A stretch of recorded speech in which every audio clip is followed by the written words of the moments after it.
Glass Simple presents Activating the 5-degree pin.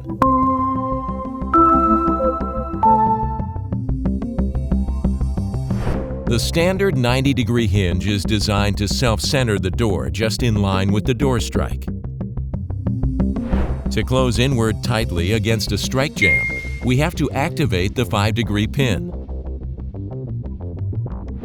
First, remove the inside cover plate.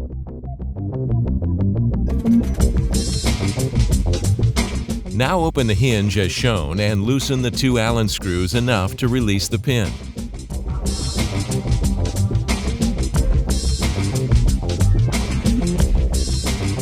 Slide the outside cover plate of the hinge off of the pin. Turn it around 180 degrees, then slide the outside cover plate back on and tighten the Allen screws.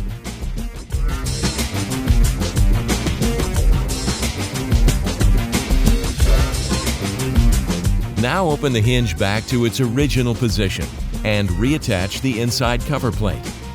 Now the hinge is set at 5 degrees inward, allowing for a tight seal against the strike jamb. Glass Simple, simplifying the glass hardware industry.